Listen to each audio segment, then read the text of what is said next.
मायावती भी ये बात भली भांति जानती हैं कि अगर सत्ता में आना है तो ना सिर्फ कांग्रेस सपा बल्कि उत्तर प्रदेश में भाजपा से भी दो हाथ करने के लिए तैयार रहना होगा, जिसके लिए इस बार मायावती की बसपा ने एक अलग ही रणनीति के साथ चुनावी मैदान में उतरने का फैसला किया। और जहां विपक्ष ये आरोप लगाता रहा कि मायावती की बसपा भाजपा की बी टीम है, तो उनको करारा जवाब मिलता नजर आया। दरअसल प्रधानमंत्री नरेंद्र मोदी को सत्ता से बेदखल करने के लिए देश भर के विपक्षी दल एकजुट हो चुके हैं। इंडिया गठबंधन के सहारे विपक्षी दल मोदी नेतृत्व वाले एनडीए को रोकना चाहते हैं, लेकिन एनडीए का दावा है कि इस बार 400 पार और उत्तर प्रदेश में 80 की 80 सीटों को लेकर दावा है। इसी क्रम में सपा तो पूरी ताकत झोंक रही है कांग्रेस के साथ मिलकर, लेकिन बहुजन समाज पार्टी समेत कई दल अकेले दम पर चुनाव लड़ रहे हैं। बसपा अपनी तैयारियों में जुटी हुई है। बसपा इस चुनाव में एकला चलो के रास्ते पर चलकर किसको सबसे ज्यादा नुकसान करेगी, ये सवाल सबके मन में है।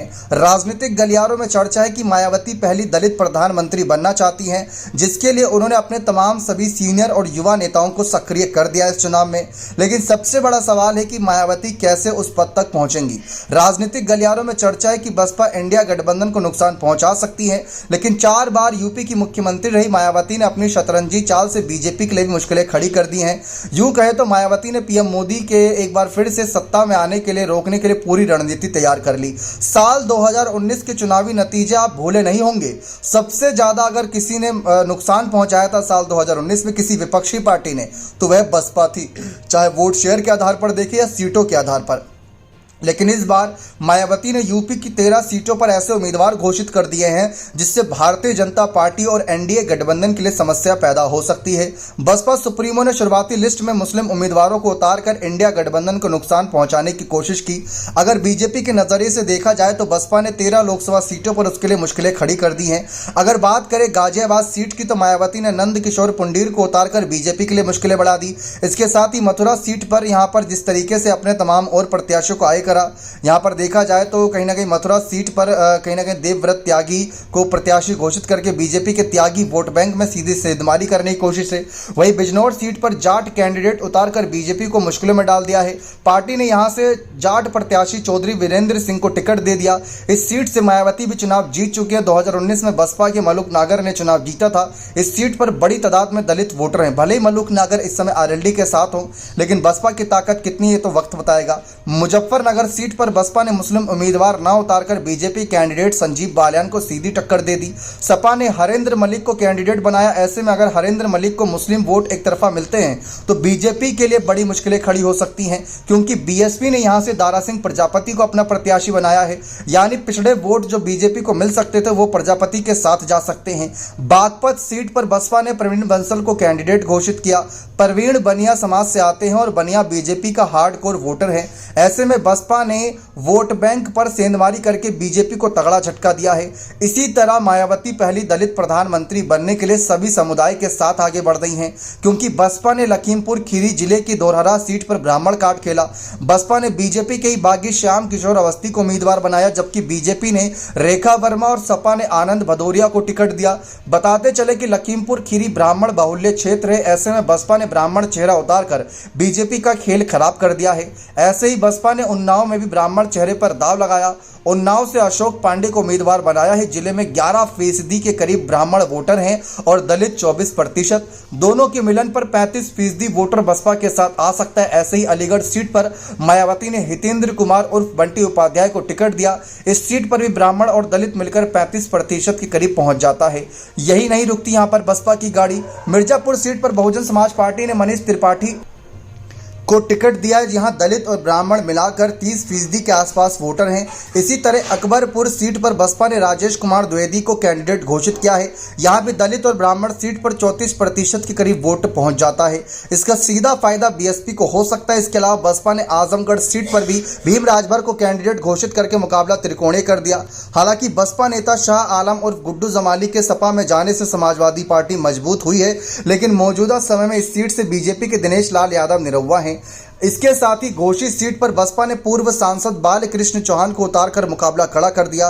बस्ती से दयाशंकर मिश्र और फैजाबाद सीट पर सच्चिदानंद पांडे यानी ब्राह्मण कार्ड खेलकर बीजेपी को नुकसान पहुंचाने की कोशिश है। देश के दलित मतदाताओं ने राजनीति को काफी प्रभावित किया है। आजादी के बाद कांग्रेस पार्टी ने दलित समाज पर एकाधिकार रखा था।